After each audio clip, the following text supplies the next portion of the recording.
Hey podcaster, meet ACAST. We're the top independent podcast network for creators in the know.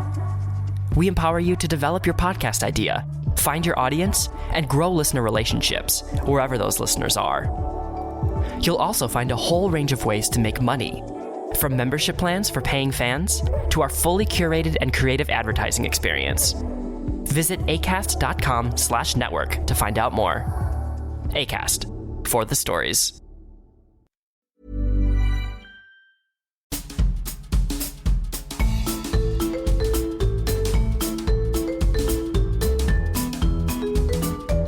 Vous écoutez le podcast de So Sweet Planet. Je suis Anne Greff et je vous propose des rencontres autour des thèmes des droits humains, de la culture et de l'environnement. Dans ce nouvel épisode de So Sweet Planet, je reçois Fabienne Chauvière, journaliste, spécialiste de l'agroalimentaire, du spatial et de l'énergie, qui anime depuis 2011 l'émission Les Saventuriers sur France Inter. Mais en fait, vous avez beaucoup d'autres cordes à votre arc. J'ai vu que vous aviez une longue carrière d'animatrice et de productrice. Donc Fabienne Chauvière, dont le réjouissant livre L'intelligence du vivant, 10 scientifiques racontent, vient de sortir chez Flammarion. Bonjour Fabienne. Bonjour Anne. Vous écrivez sur la première page de la préface que les dernières découvertes scientifiques nous ont ouvert les portes d'un monde inédit et que, je cite, « Nous assistons, nous humains, à des comportements étranges, troublants, qui nous amènent à reconsidérer le concept d'intelligence. C'est pour faire le point, je continue de vous citer, sur cette question majeure que j'ai voulu inviter 10 spécialistes, d'abord à l'antenne de France Inter à l'été 2020, puis dans les pages de ce livre. L'été 2020, nous étions donc déjà dans la pandémie de la Covid-19, entre 2 confinements. Est-ce qu'il y avait une intention que cela entre en résonance avec ce que l'on était, ce que l'on est, puisqu'on y est toujours en train de vivre, ou pas du tout ? Un rapport avec la pandémie ? Oui. Pas vraiment. Pas vraiment. Non, c'était pas du tout corrélé. Parce qu'il y a eu tellement de tribunes sur le vivant, il y a eu tellement de gens qui se sont exprimés. Justement, moi j'aime bien sortir un petit peu des sentiers battus. Oui. Moi j'ai trouvé vraiment cette lecture réjouissante. Donc ce concept d'intelligence, la plupart des scientifiques que vous avez interviewés en parlent avec une approche différente. C'est ce que j'ai trouvé amusant. Certains trouvent que le mot convient bien, d'autres non, ou ils disent qu'il faudrait peut-être redéfinir ce que l'on met sous ce mot d'intelligence. Mais tous s'accordent à dire, et ils nous le prouvent, que l'être humain, qui s'est longtemps considéré comme le seul être vivant à être intelligent, qui se considérait comme le maître du monde, encore un peu d'ailleurs, que cet être humain ferait bien d'ouvrir un peu les yeux. Et vous écrivez « Nous appartenons à ce merveilleux monde d'inventivité et de créativité, et nous commençons à peine, enfin, à prendre conscience de la richesse de notre environnement. En regardant avec des yeux neufs, on pourrait presque se sentir sur une autre planète. » Avec ces yeux neufs, moi je me demandais, est-ce qu'on ne pourrait pas peut-être aussi sauver notre planète ? Évidemment, c'est ce qu'il y a derrière. Je trouve qu'on ne regarde pas assez autour de nous, on ne s'intéresse pas assez au monde qui nous entoure. On est toujours sensibilisé quand de grands mammifères sont en voie de disparition. Quand un insecte disparaît, on n'en parle jamais, mais c'est aussi important. Donc, regarder autour de nous, pour moi, c'est primordial. Et c'est vrai, je vous écoutais dire ce que j'ai écrit il y a quelques mois déjà. Ça me fait du bien d'entendre ça, parce que c'est vraiment ça. Je trouve que si on regarde bien autour de soi, on peut se dire que on est dans un autre monde, on est presque sur une autre planète. Quand on s'intéresse aux champignons, par exemple, au monde souterrain des champignons, ce qui se passe sous nos pieds est absolument incroyable, insoupçonnable. Il suffit juste de s'y intéresser. Ah oui, alors franchement, les scientifiques que vous avez interviewés ont un enthousiasme communicatif parce que c'est vrai qu'on se dit, mais oui, il suffit d'ouvrir les yeux, enfin être un petit peu guidé aussi parce que tout ce qu'ils nous apprennent sur les champignons, c'est vrai que, pour prendre cet exemple, mais en fait, dans chacun des chapitres, on peut les appeler comme ça, des chapitres. On peut appeler ça comme ça, oui. Il y a à chaque fois un nouvel effet de surprise. Mais est-ce que je peux savoir comment vous vous êtes intéressé, éveillé, comment vous avez ouvert les yeux en fait ? Est-ce qu'il y a eu quelque chose dans votre enfance, votre adolescence, votre jeune âge adulte? À quel moment il y a... Je vais tout vous raconter. J'ai été élevée par une grand-mère formidable qui n'était pas de son époque. Elle aurait été vivante aujourd'hui. Elle aurait correspondu vraiment à... je pense qu'elle aurait milité. Elle aurait milité pour le climat, elle aurait milité pour la biodiversité. C'est une femme qui faisait du yoga dans les années 20, qui mangeait bio dans les années 60. Moi, j'ai été élevée en ne mangeant que des produits bio. On mangeait très très peu de viande. Elle était vraiment dans ce qui est l'air du temps aujourd'hui. Une vraie avant-gardiste, alors. Très avant-gardiste et puis très très concernée par la nature, le vivant, les animaux. On en parlait beaucoup. J'ai beaucoup marché avec elle. Alors quand on a 5-6 ans et que sa grand-mère vous emmène marcher dans la campagne, c'est assez barbant. Et puis un jour, on se dit mais c'est incroyable. Je me souviens, je marchais avec elle et puis c'était l'époque des foins. Et tout à coup, j'ai senti cette odeur. Et là, j'ai compris. J'ai compris que le monde qui nous entourait pouvait nous apporter énormément. Mais ma grand-mère, elle pouvait s'arrêter devant un arbre et s'émerveiller devant l'arbre. Un jour, on est rentré dans une église et je lui dis « Regarde comme c'est beau ». Elle me dit « Tu trouves ça beau ? Il y a bien plus beau dehors ». Et en fait, ce qui l'intéressait, c'était ça. Elle m'a fait lire Konrad Lorenz, elle m'a fait lire Jean Giono.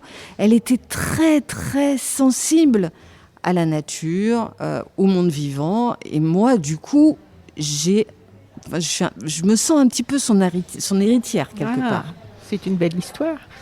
C'était une grand-mère extraordinaire. Mais vous avez su comment elle, à son époque, a été sensibilisée, s'est ouverte à la lecture? Comment elle s'est mise, par exemple, à découvrir le yoga dans les années 20 ? C'était un truc qui était absolument inconnu. Je n'en sais absolument rien. C'était une famille d'originaux. Sa sœur était un petit peu pareille. Son frère était original aussi. Donc c'était des gens très, très, très ouverts. Hein. Ah oui.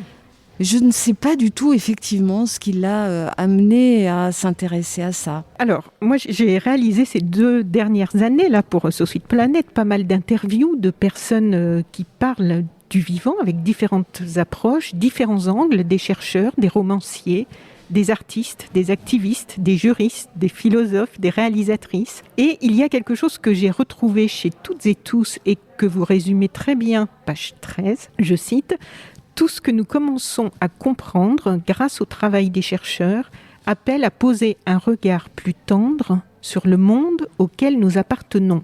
Cela nous conduit aussi à être plus humbles. » Pourquoi, selon vous, est-il important de poser aujourd'hui un regard plus tendre sur le monde auquel nous appartenons et d'être plus humbles ? Parce que nous ne sommes pas assez nombreux à regarder ce monde dans lequel nous vivons. On ne fait pas assez attention. Déjà, on ne fait pas attention à ses voisins.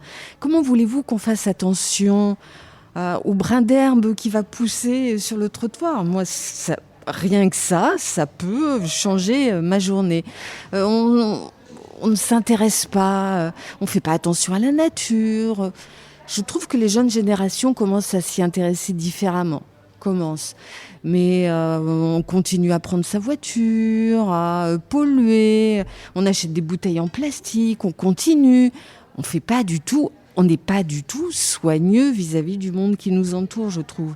Vraiment pas assez. Et ce monde va très mal. Enfin, c'est une évidence ce que je dis, mais ce monde est malmené. Et si on posait vraiment un regard plus tendre, si on s'intéressait vraiment à la petite abeille qui vient butiner, si on regardait mieux la fleur qui est en train de s'ouvrir, je pense qu'on vivrait différemment. Puis s'intéresser au monde, c'est pas ne pas s'intéresser aux gens qui nous entourent, mais un regard plus tendre sur la nature, ça peut aussi nous amener à porter un regard plus tendre sur les humains. C'est mon avis. Oui, mais c'est le mien aussi.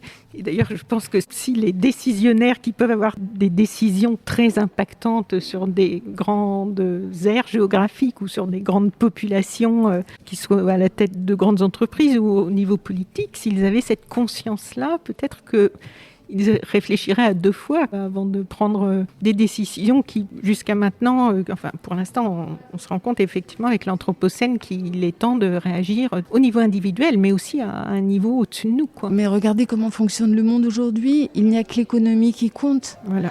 C'est pas comme ça qu'on va changer le monde. C'est pas comme ça. On voit bien qu'on arrive vers la fin de quelque chose. On ne sait pas quoi. C'est pas la fin du monde, mais on arrive vers une société inconnue. D'ailleurs, regardez-nous toutes les deux, on porte un masque.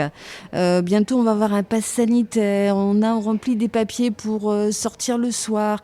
C'est un autre monde dans lequel on commence à mettre un orteil. Mais il est temps qu'on prenne conscience que le monde presque d'avant, ce monde de consommation à outrance, de voitures, de pétrole, d'énergie fossile, c'est un monde qui est en train de se terminer. Moi, j'ai pas du tout envie de revenir, comme disent certains, à la lampe à pétrole ou à la bougie, oui, c'est l'argument, ou à la grotte. Oui. Mais absolument pas du tout. Je pense qu'il y a des façons de vivre confortables, agréables, qui peuvent exister, mais pas comme aujourd'hui. Quand on voit les embouteillages, quand on voit les gens hargneux, quand on voit... on se dit qu'il y a un truc quand même qui va pas. Il y a quelque chose qui va pas. On a envie d'autre chose, mais ça bouge pas vraiment. Alors on a été confinés, on est déconfinés, puis on voit que les gens reprennent toutes leurs habitudes comme avant. Mais quand est-ce qu'on va arriver à changer de point de vue et à se dire ben non, tiens, si je faisais juste un petit pas de côté pour essayer autre chose, pour je sais pas, partir moins loin en vacances, partir moins souvent, mais mieux, arrêter de vider les magasins, de la consommation à outrance, moi ça me rend folle. Oui. Même consommer aussi dans notre assiette différemment. Mais bien sûr, c'est évident, ça, c'est vraiment un tout. C'est pour ça que je dis poser un regard différent sur la nature, sur le monde qui nous entoure. Quand je vais au marché, que je vois des fraises au mois de janvier, des cerises en février, je trouve ça délirant. C'est pas un besoin, c'est pas... Et alors, c'est justement ce que je trouve intéressant avec votre livre, c'est qu'il y a plusieurs façons pour essayer de mobiliser plus largement et que les gens prennent conscience et qu'on arrive à des changements plus profonds. Il y a évidemment d'analyser, de témoigner. Alors ça peut être un peu déprimant, mais il faut, comme j'avais eu François Gémen pour l'Atlas de l'Anthropocène, où là, quand on passe en revue tous les domaines dans lesquels on peut mesurer l'impact des activités humaines, impact négatif, qui ont des dégâts maintenant qui sont souvent irrémédiables, tout ça. Bon, alors cet aspect-là, il est nécessaire. Donc moi, je tends le micro aussi à des personnes qui en parlent. Et puis, il y a un aspect que je trouve un autre angle qui est réjouissant, qui est pour justement prendre conscience, prendre conscience du vivant, de à quel point c'est merveilleux. Et de se dire qu'il n'est surtout pas trop tard. Oui. Moi, je déteste les gens qui disent « c'était mieux avant ». Non, c'était pas mieux avant, c'était différent. Aujourd'hui, on est face à quand même plusieurs crises économiques, climatiques, la crise de la biodiversité, des inégalités qui commencent à croître, etc. Donc on est vraiment face à quelque chose d'important. Mais il n'est pas trop tard pour agir. On peut tous faire quelque chose à son niveau. Alors, pour en avoir envie, je trouve que justement ce livre peut aider. Et je ne sais pas si les 10 scientifiques que vous nous présentez sont aussi sympathiques et passionnants dans la vie que dans votre livre, mais vous nous donnez vraiment envie de les connaître et d'en savoir plus sur eux. Il y en a certains dont je connaissais déjà les noms parce qu'ils sont plus médiatisés, d'autres que je ne connaissais pas. Vous nous expliquez d'ailleurs souvent comment vous les avez connus, et c'est pas du tout superflu. En fait, ça nous rend l'ensemble assez vivant, justement, parce que les rencontres ont pu se faire par des amis ou dans un festival. Est-ce que vous pouvez nous raconter une ou deux de ces rencontres et ce qui vous a fait accrocher sur leur personnalité, en dehors ou en plus de leurs compétences scientifiques? Alors, je vais vous parler de la rencontre avec François Bouteau. François Bouteau est un spécialiste des plantes qui travaille beaucoup avec un Italien qui est très très connu, qui s'appelle Stefano Mancuso. Et il travaille sur l'intelligence des plantes. Les plantes, d'après Stefano Mancuso, les plantes peuvent entendre, les plantes peuvent voir la lumière, etc., etc. Et François Bouteau travaille sur ces sujets-là. Et il y avait un festival de films sur l'environnement, pas loin de chez moi, à Vanves. Et on me traîne dans ce festival, j'y vais bon gré, mal gré, en me disant... Bon, on sent l'enthousiasme. des chercheurs, j'en ai déjà vu beaucoup, etc. Et il y avait François Bouteau qui faisait une conférence. Il y avait d'abord un petit film et puis il y avait une conférence. Et ce chercheur était totalement inconnu pour moi. Je n'en avais jamais entendu parler. Et j'étais fascinée par sa gentillesse, sa modestie et puis son savoir aussi, parce qu'on sentait bien qu'il connaissait très très bien les sujets qu'il présentait ce soir-là. Et c'est lui qui m'a donné envie de faire cette série sur l'intelligence du vivant. Donc il était évident que je le contacte en premier pour qu'il soit dans le livre, où il a d'ailleurs une bonne place, où il raconte beaucoup de choses. Et à partir de là, on a échangé plusieurs fois. C'est quelqu'un de beaucoup trop modeste, de trop timide probablement, qui parle pas assez de son travail. Mais s'il était plus médiatisé, il ferait un tabac. Parce que ses découvertes sont extraordinaires. Alors ça fait partie de ces gens qui travaillent avec des instruments scientifiques qui n'existaient pas il y a 10 ans, il y a 20 ans, il y a 30 ans. Donc ça permet de découvrir des univers qu'on ne soupçonnait absolument pas. Alors ça, c'est ma rencontre avec François Bouteau. Et puis il y a une autre rencontre qui m'a marquée aussi, c'est celle que j'ai faite avec Guylain Le Saffre. Guylain Le Saffre a été président de la Ligue pour la protection des oiseaux et c'est un très grand ornithologue. C'est pas un universitaire. Oui, à c'est l'origine, ce que vous précisez, oui. Oui, à l'origine, il est prof de français, mais il s'est passionné pour le monde des oiseaux. S'il y a quelqu'un qui connaît bien les oiseaux, c'est lui. Et c'est ce que je raconte dans le livre pour le présenter, mais c'est quelque chose qui est resté très présent dans ma tête. Il y a plus de 20 ans, c'était à l'automne, et tous les ans, à l'automne, il y a la nuit de la chouette. Et moi, je m'étais dit, tiens, je ferais bien une émission sur la nuit de la chouette, mais ce serait bien de pouvoir l'entendre, la chouette. Donc j'appelle la LPO, on me met en contact avec ce monsieur que je ne connaissais pas, et il me dit, je vous emmène. Et donc on a passé une nuit en forêt. Il n'y avait pas que Guylain et moi, hein. Il y avait un technicien, et ce qui était extraordinaire, c'est que là, j'avais l'impression d'être une voyeuse avec mes oreilles, parce qu'il me disait, tiens, t'entends là ? Ah, ça c'est, oh là là, celle-là, ça fait longtemps que je l'ai pas entendue. Ça c'est une chouette, alors je ne sais plus ce que c'était, mais ça c'est une chouette blanche ou je sais pas quoi. Ah, oh regarde, il y a un renard qui vient de passer. On était dans la forêt, il connaissait tout. Il nous a immergés dans cet univers, c'était absolument extraordinaire. Et donc, on est restés un peu copains. Et quand j'ai commencé cette série, je me suis dit, il faut qu'il en soit. Oui. Absolument. Oui. Ouais. Faut qu'il en soit. Puis après, il y en a d'autres. Hein. Marc-André Sellos sur les champignons. Je l'ai croisé plusieurs fois au Muséum national d'histoire naturelle. Et puis, on a commencé à sympathiser. C'est un énergumène.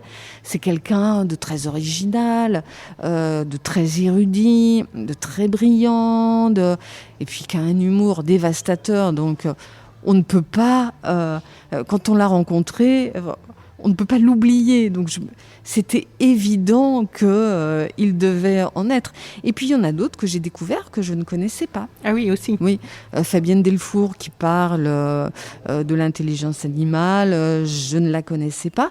J'avais envie de faire quelque chose sur l'intelligence des poulpes, parce que les poulpes, on en parle beaucoup en ce moment. Oui, il y a un documentaire sur Netflix là, qui fait beaucoup parler. Voilà. Que j'ai regardé. Oui, c'est vrai qu'on en parle beaucoup en ce moment. Et je la connaissais pas, et puis j'ai fait cette rencontre extraordinaire. J'ai fait la rencontre de Tariq Shekshak.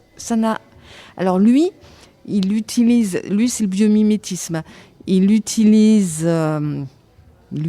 j'aime pas ce mot, je suis désolée. Il s'inspire de la nature pour faire des innovations. C'est absolument incroyable. Depuis plus de 3 milliards d'années, la nature déploie, invente, s'adapte, avec très très peu d'éléments. Donc c'est vrai que c'est une bonne idée de copier ce qui marche, plutôt que de réinventer des trucs qui ne marchent pas toujours. Et de chercher longtemps ce qui existe déjà quelquefois. Voilà. J'avais vu un documentaire sur Arte, je crois que c'était sur la fleur de lotus, et il y avait toute une partie qui était consacrée à la propriété, comment on appelle ça, hydrophobe. Parce que la fleur de lotus, l'eau n'accroche pas dessus. Et donc ça a inspiré les chercheurs de Saint-Gobain qui font des vitres sur lesquelles l'eau n'accroche pas et donc ça ne tache pas. Et c'est une propriété qui intéresse beaucoup les verriers.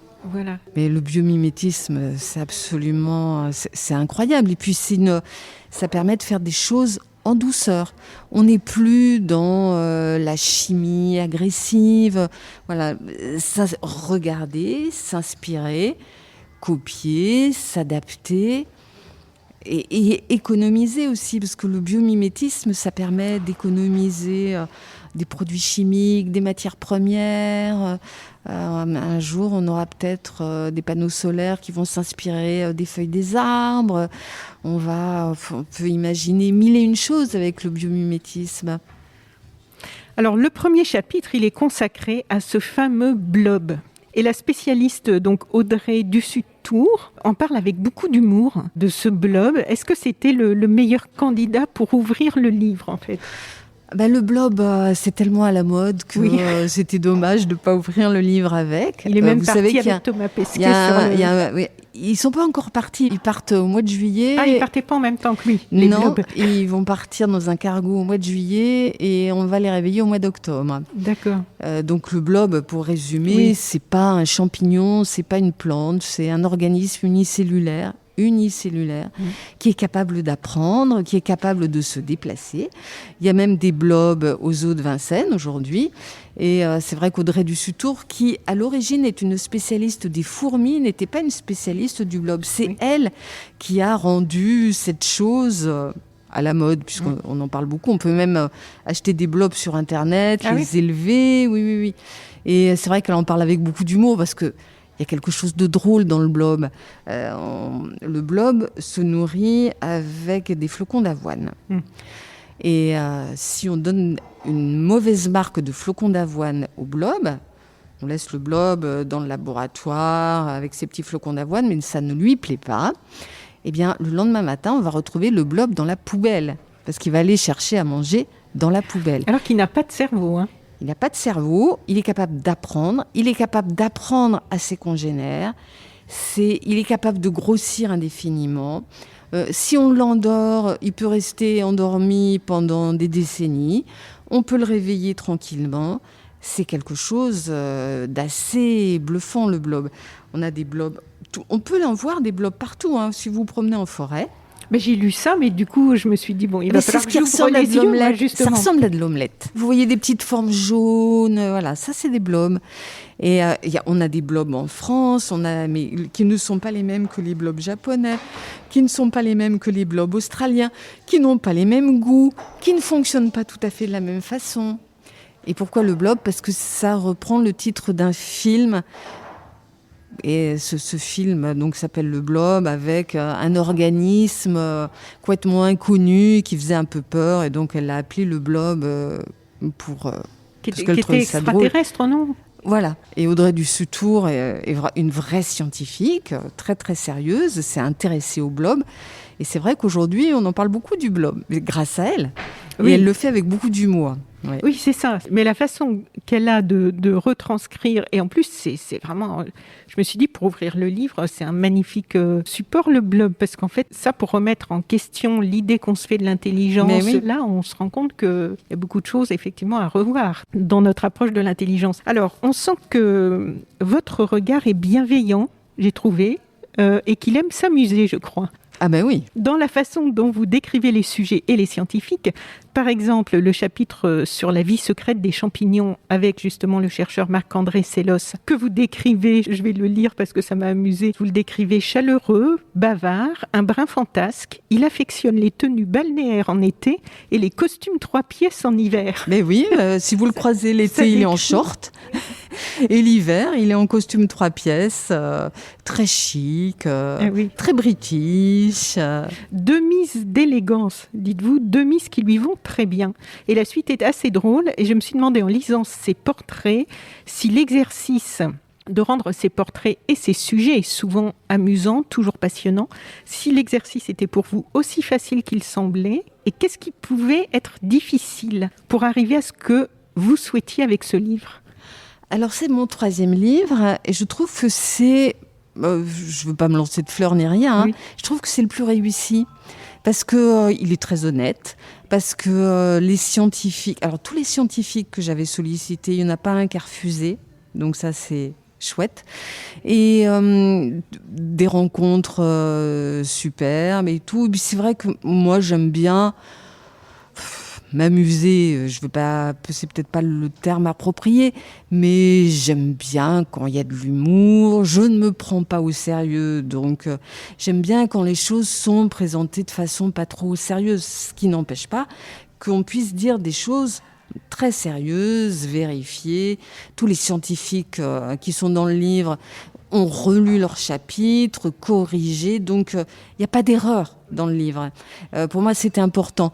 Mais de les présenter sous un petit côté un peu rigolard, moi je trouvais ça bien parce que ça leur va bien. Hein. Je les ai pas tous présentés de façon très drôle. Hein. Prenez Jacques Tassin.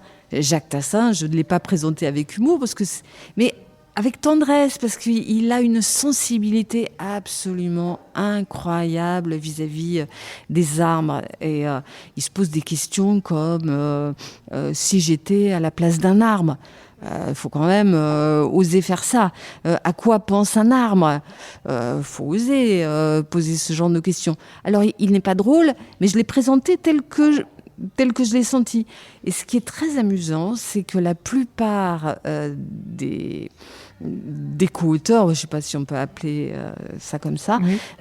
Quand ils ont vu le livre, ils m'ont tous remercié pour la façon que j'ai eue de les présenter. Ils ont bien aimé, ils ont trouvé que c'était juste. Oui, en tout cas, ça rend agréable à lire et je le redis parce que dès qu'on parle de science, de scientifique, ça peut paraître austère. Et là, c'est accessible, il n'y a pas besoin d'être déjà passionné de science, au contraire. C'est ça que j'ai trouvé vraiment très réussi. Je vous remercie parce que c'est ce que j'ai voulu faire. Mais la science est austère quand elle est mal présentée, en fait. La science peut vraiment être passionnante. Et je trouve que le public français est de plus en plus gourmand de science. Après, tout dépend comment on présente les choses, mais la science peut même... prenez la physique quantique. La physique quantique, c'est un sujet a priori ardu, difficile à comprendre, soi-disant, mais après, tout dépend comment c'est présenté. Il y a des chercheurs qui sont capables de raconter la physique quantique comme un roman d'aventure. Donc ça aussi, c'est génial. D'ailleurs, votre émission sur France Inter, rien que le nom, Les Saventuriers, ça montre déjà vos intentions oui. qui sont Alors, sont là. On me l'a beaucoup copié depuis. Ah oui. Oui, parce que c'est... Oui, je trouve que ça va bien ensemble. Un scientifique qui n'est pas aventurier, qui ne va pas sortir de sa ligne droite, qui ne va pas essayer un petit pas de côté, qui ne va pas oser aller sur une terre inconnue, il ne va pas trouver de choses extraordinaires. Oui, parce que là, on sent qu'ils sont tous animés de curiosité, de passion, voilà, ouais. d'enthousiasme, d'émerveillement. Justement, on va en reparler un petit peu. Alors, dans chaque chapitre, chaque sujet, il y a des effets de surprise pour le lecteur. On le lit, on commence donc il y a toujours cette petite introduction où vous présentez le ou la scientifique, et puis on commence à lire ce qu'il ou elle raconte sur son sujet. Et là, il y a toujours un moment où on se dit « Waouh, c'est incroyable, quoi !» L'effet waouh. Ah oui, c'est vraiment, à chaque fois, il y a un truc où on se dit « Waouh, mais c'est dingue !» Est-ce que vous pouvez nous donner 2 ou 3 exemples pour donner une idée à nos auditrices et auditeurs de ce qui les attend dans ce livre ? Alors, qu'est-ce qui vous a scotché, Anne ? Les racines qui sont capables de se diriger vers l'eau alors qu'elles n'entendent pas. Voilà. Et on ne sait pas comment elles se dirigent. C'est encore très mystérieux. Les corbeaux qui se consolent quand un des leurs est blessé ou quand ils se battent et qui se réconcilient. Les plantes qui détectent les vibrations des ailes des insectes, non pas qui sont déjà sur elles, mais qui approchent. Qui approchent parce que les insectes vont venir butiner. Et donc, la plante, on a l'impression que la plante fait tout pour attirer l'insecte parce qu'elle a besoin de l'insecte pour survivre. Les exemples, il y en a des milliers. Mais rien que le blob. Le blob, c'est complètement fascinant. Le blob qu'on retrouve dans la poubelle. Le poulpe, qui dans son laboratoire allumé va réussir à éteindre la lumière, va réussir à éteindre l'ampoule parce que la lumière le gêne. C'est quand même assez incroyable. Ouais. Donc il envoie un jet d'eau. Il a compris qu'en envoyant un jet d'eau sur la lumière, ça coupait la lumière, parce qu'ils n'aiment pas les lumières, les poulpes. C'est quand même assez incroyable. Le monde des poulpes, c'est quelque chose de fascinant. Ouais. Je pense qu'il va y avoir beaucoup de recherches dans les années à venir sur les poulpes. Oui. Et donc les poulpes, bon, aujourd'hui quand on en parle, on dit qu'ils sont supérieurement, je ne sais pas si on peut dire ça, puisque vu que le concept d'intelligence, en tout cas qu'ils ont une intelligence très, très développée. Mais ce que j'ai trouvé intéressant, c'est que même les oiseaux, justement, quand on dit une cervelle de moineau, ou ceux que l'on croit vraiment les plus... Voilà. Mais en fait, même eux, ils ont développé tout un tas de... puisque même dans le peu qu'on arrive à comprendre de leur langage, si on peut appeler ça comme ça, il y en a qui arrivent à donner l'alerte non seulement d'un danger qui arrive, mais avec un autre son, il va préciser si ça vient du ciel, le danger, d'en haut ou d'en bas. D'en haut ou d'en bas. Mais ça, ce sont les technologies d'aujourd'hui qui permettent de comprendre. Ah oui. Les observations d'hier. Et puis en plus, je pense qu'on n'avait pas l'esprit aussi ouvert il y a quelques années qu'aujourd'hui. Aujourd'hui, plus on découvre et plus on va découvrir. C'est vrai que dans le monde des oiseaux, c'est complètement incroyable. On a découvert que leur cerveau n'était pas fait non plus comme le cerveau des mammifères. Donc, ils ont des capacités cognitives. Pour leur tout petit cerveau, ils ont des capacités cognitives extraordinaires. Mais prenez le cerveau d'une abeille. C'est gros comme une tête d'épingle. Les abeilles sont capables de communiquer. Elles sont capables de reconnaître la personne qui va venir récolter le miel. Elles connaissent l'apiculteur. Elles savent, elles font la danse des abeilles pour indiquer où il y a à manger, à boire, etc. À quelle distance, dans quelle direction ? C'est très, très, très élaboré. Et tout ça avec un cerveau ridiculement petit, avec très, très peu de neurones. Nous, si nos neurones étaient aussi concentrés que les leurs, avec notre grosse tête, mais on serait super, super intelligent. Et en fait, pas tant que ça.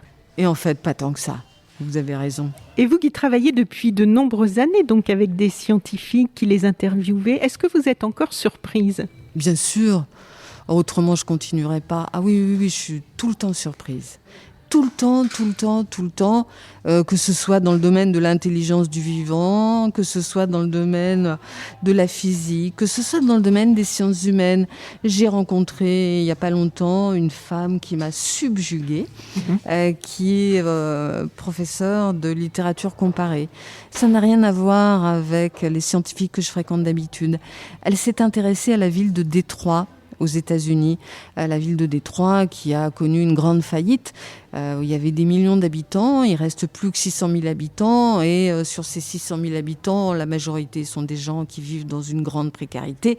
Il n'y a pas, ils n'ont plus d'eau potable, il n'y a plus de magasins, enfin c'est vraiment un drôle de monde. Et elle s'est passionnée pour la ville de Détroit, mais elle m'a embarquée dans un univers que je ne connaissais pas. Et oui, bien sûr, je suis tout le temps surprise.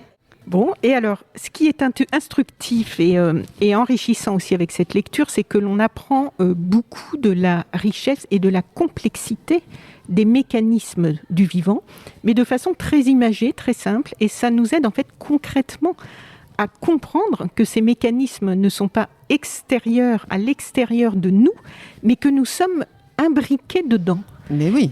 Est-ce que c'était l'une de vos intentions d'éveiller à ça ? Oui, nous sommes des animaux. Nous, les êtres humains, nous sommes des animaux. On l'oublie un peu trop souvent. Si on avait conscience de ça, je pense que... alors, je ne sais pas si on mangerait moins de viande, mais il y a des choses qu'on ne laisserait pas faire dans le monde animal. Ça aussi, je trouve qu'on est... on a trop de distance vis-à-vis de ça. Si le monde qui nous entoure s'appauvrit, s'il y a moins de végétaux, moins d'animaux, moins d'insectes, mais c'est ce qui s'appelle la biodiversité. La biodiversité, c'est un équilibre. Si cet équilibre disparaît, nous, on va être menacés, on va être malades, est-ce que c'est grave si la race humaine disparaît ? Je n'en sais rien. Mais oui, on fait partie de ce monde-là. Oui. Et toute cette interdépendance, quand on parle aussi des écosystèmes, on voit que tout ça, que ce soit à l'intérieur même de notre corps ou d'un arbre, tout ce monde merveilleux qui a été tellement négligé, en fait, jusqu'à maintenant. C'est vrai. Ces scientifiques nous redonnent envie, je trouve, d'aller explorer plus tout ça. Oui, mais c'est pour ça aussi que j'ai fait ce livre. C'est pour faire comprendre que c'est pas la peine d'aller au bout du monde pour trouver des choses extraordinaires. Les choses extraordinaires, elles sont vraiment autour de nous. Regarder un arbre, toucher un arbre en pensant à ce que ça représente. C'est quand même assez incroyable. Penser que sous nos pieds, il y a des champignons qui sont vieux de plusieurs siècles, c'est complètement incroyable. S'intéresser aux œuvres d'art, entre guillemets, que sont capables de faire certains oiseaux, on ne peut que respecter, on ne peut que tirer son chapeau, on ne peut... voilà. Alors, ces scientifiques, justement, nous invitent à ouvrir les yeux. Ils nous y aident avec vous et ils nous invitent aussi à reconsidérer notre rapport au vivant. Donc, on enchaîne juste avec ce que vous venez d'évoquer et à reconsidérer notre façon de traiter tout le vivant qui n'est pas humain. Fabienne Delfour, dans le chapitre « L'intelligence des animaux », dit « Selon moi, les recherches en éthologie doivent nous pousser à mener une réflexion éthique sur notre rapport aux animaux, la relation que nous construisons avec eux, la recherche nous ayant montré qu'ils étaient des êtres sentients, donc capables d'éprouver des sentiments. Voilà. Comment pouvons-nous, donc je continue de la citer, comment pouvons-nous continuer à n'avoir aucune considération pour les prisonniers des élevages en batterie, pour certaines mises à mort, pour l'exploitation des animaux en général, pour les conditions de vie insupportables auxquelles on les soumet parfois. Et Loïc Bolache, professeur en écologie, dit à peu près la même chose, lui, dans le chapitre sur les intelligences animales, page 215. On a souvent vu la science comme quelque chose de froid, d'abstrait, et de plus en plus, je trouve que ce sont les scientifiques, en fait, aujourd'hui, qui alertent sur notre déconnexion du vivant, du sensible, sur notre indifférence, sur l'impact de nos actions sur la planète. Est-ce qu'on peut dire qu'il y a une évolution ? Sans conteste, oui. Oui. Ah oui, bien sûr, il y a une évolution chez les scientifiques aussi. J'adore travailler avec les archives. Et dans les archives des années 60, on sent bien que, par exemple, l'expérimentation sur les animaux, c'était pas un sujet. Oui, c'est normal. On ne se posait pas la question, c'était normal, on pensait même pas faire souffrir, etc. Aujourd'hui, il y a une vraie réflexion. C'est vrai que Fabienne Delfour parle de réflexion éthique, et c'est vrai qu'elle existe vraiment. Et tous les gens qui s'intéressent au vivant, au sens large, sont très sensibles au monde animal et à la souffrance animale. On sait très bien aujourd'hui que une vache qu'on amène à l'abattoir, la vache en est consciente, que les cochons... Un cochon, c'était très intelligent comme animal. Oui. Un cochon dans les élevages industriels, c'est plus possible. Et même les poules dans ces élevages en batterie, c'est plus possible. On n'a pas le droit de faire ça. Au nom de quoi ? Au nom de quoi ? Dans le chapitre « L'intelligence insoupçonnée des oiseaux », avec l'ornithologue Guilhem Le Saffre, dont vous parliez au début, on découvre des comportements d'oiseaux qui viennent aussi remettre en question les préjugés donc, que l'on peut avoir sur eux. Et il y a une anecdote dont on n'a pas parlé tout à l'heure, moi, qui m'a beaucoup amusée, c'est l'histoire de cette corneille qui cache sa nourriture, qui se sait observer. Ah oui, la corneille qui sait qu'elle est observée, elle cache sa nourriture. Elle sait très bien que quelqu'un est en train de un congénère est en train de la voir cacher sa nourriture. Et lorsque le congénère est parti et n'a plus la possibilité de la voir, elle reprend sa nourriture et elle va mettre sa nourriture dans un autre endroit. Mais les corneilles sont aussi capables de savoir combien de temps la nourriture a été cachée et si la nourriture est encore fraîche et bonne à la consommation. Pas de date de péremption. C'est quand même assez incroyable. Oui. Ouais. C'est ça qui est fascinant. Elle le sait sans venir sentir. Oui, voilà, c'est ça. oui. Soyons directs. Oui. Non, mais c'est quand même assez... Ça lui reste en tête. Moi, c'est ce que je trouve fascinant. Et des histoires comme ça, mais il y en a des centaines, des milliers. On pourrait faire 10 tomes de l'intelligence du vivant, avec des anecdotes, avec des exemples. Est-ce qu'on va encore en découvrir ? Et alors, il est aussi question dans ce livre donc, de l'intelligence des poulpes, du biomimétisme, des microbes, de l'intelligence animale, du monde sensible des plantes. Alors même s'il reste très rigoureux sur la façon dont il l'exprime, ces scientifiques ont une capacité à s'enthousiasmer, donc qui est assez communicative.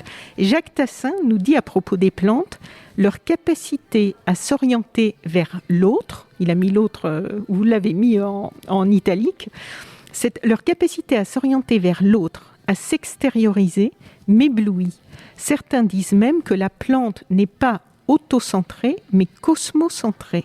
Elle a cette capacité, allez, lâchons le terme, à dialoguer avec l'atmosphère, les roches, le reste du vivant, les bactéries, les champignons, les abeilles, les oiseaux qui disperseront leurs graines. Les plantes collaborent avec l'ensemble du monde. Ils ont, je trouve, toutes et tous, celles et ceux que vous avez interviewés, une capacité d'émerveillement que peut-être à tort on n'associe pas souvent avec les scientifiques. Mais parce qu'on les connaît mal. Regardez comme Jacques Tassin écrit très très bien. Hein. Oui. Et Jacques Tassin a une âme de poète. C'est un grand chercheur qui regarde la nature avec beaucoup de sensibilité.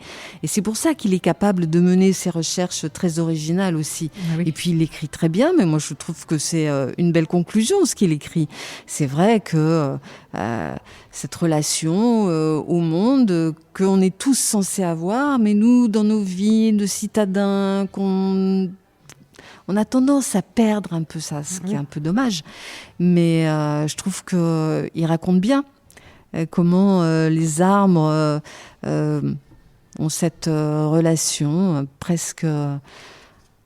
comment dire, on va pas dire... qu'est-ce qu'on peut employer comme terme pour terminer ?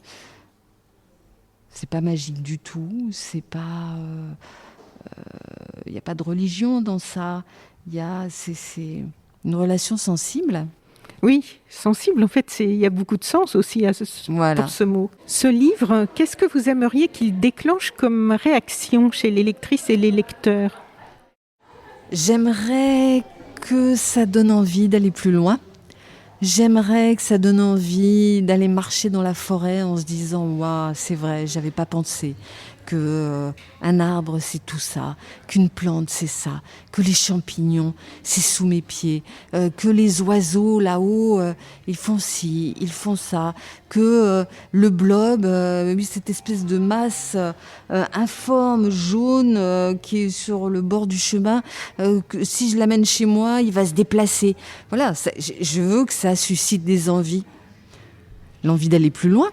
Oui, l'envie d'aller plus loin. Et alors justement, puisque vous le disiez, moi aussi, c'est l'idée qui m'est venue en lisant ce livre. Je me suis dit, mais en fait, il doit y avoir plein d'autres tomes à faire. Donc, est-ce que vous pensez faire un deuxième tome, d'autres livres sur ce sujet? Il y a vraiment matière à raconter. Les abeilles, les fourmis. Il y a des sujets plus originaux sur, par exemple, les foules. Alors là, on est loin du monde animal et végétal, mais les foules humaines ou bien les groupes de mammifères, de poissons, comment ça fonctionne, quelles sont les interactions. Là aussi, il y a de l'intelligence et il y a beaucoup de choses à raconter. Et puis après, moi, j'ai une passion pour les chats. Oui. J'adorerais faire une émission et un livre, peut-être même que sur les chats, parce que je trouve que c'est un animal fantastique qui détruit un peu trop les oiseaux. C'est pour ça qu'il faut leur mettre des clochettes. Mais les chats, ce sont des animaux extraordinaires, les chiens, les chevaux. On peut ne pas s'arrêter. On peut ne pas s'arrêter. Et le fait que la science soit toujours en mouvement fait que tous les ans, comme il y a de nouvelles découvertes, tous les ans, on peut écrire un chapitre très actuel sur un sujet qu'on pense connaître, mais dont de nouvelles pages s'ouvrent. Voilà, et bien c'est sur ces idées d'ouverture qu'aujourd'hui nous allons terminer. Et en tout cas, je vous remercie beaucoup d'avoir pris le temps de nous communiquer avec la voix, cette fois-ci en plus de l'écrit, toute la passion qu'il y a dans ce livre, L'intelligence du vivant, 10 scientifiques racontent, qui est sorti récemment chez Flammarion. Merci beaucoup Anne, et puis bravo pour ce que vous faites, parce que c'est assez admirable, je trouve, de sensibiliser les gens à toutes ces questions. C'est important. Et j'attends les retours des auditeurs. Très bien. Eh ben, on va les inviter à envoyer des retours. Voilà. Merci. Ils peuvent les envoyer soit peut-être directement à vous, j'imagine, sur le site de France Inter, peut-être. Absolument. Voilà, ou par SoSuite Planète, sur le site de SoSuite Planète, nous transmettrons aussi. Et si vous écoutez cette interview sur une application de podcast, vous pouvez aller dans le descriptif du podcast. Nous mettrons tous les liens pour envoyer un petit mot ou pour directement acheter le livre sur le site de Librairies Indépendantes. Voilà, on vous souhaite maintenant une belle lecture à toutes et à tous avec toute la passion et tout l'enthousiasme, en tout cas, que moi j'ai eu à lire, à me plonger dans ce livre. Merci Anna. Merci. Chères auditrices, chers auditeurs, si vous avez apprécié ce podcast de SoSuite Planète, n'oubliez pas de lui mettre un avis favorable sur votre application de podcast, par exemple 5 étoiles sur Apple Podcast, et de rédiger un avis sympathique. Cela me fera plaisir. Pour plus d'informations sur les droits humains, l'environnement et la culture, vous pouvez suivre la page SoSuite Planète sur Facebook. Enfin, n'oubliez pas de vous abonner gratuitement, soit à la newsletter sur le site sosuiteplanète.com, soit au podcast sur votre application de podcast pour être informé des prochains podcasts de SoSuite Planète mis en ligne. À bientôt.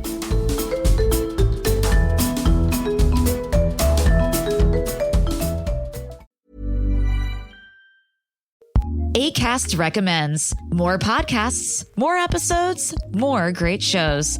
Keep listening to hear a new show we recommend. In a home in the suburbs, a boy dreamed of saving all the poor children of the world. He built a charity that attracted the world's top celebrities. Hey, I'm Justin Bieber, and this is We Did. This has become your life's work. But behind the scenes, things started popping up. Allegations about corruption, blackmail. This is the story of a charity that did well when it was supposed to be doing good. The White Saviors, a Canadaland original podcast. Acast recommends.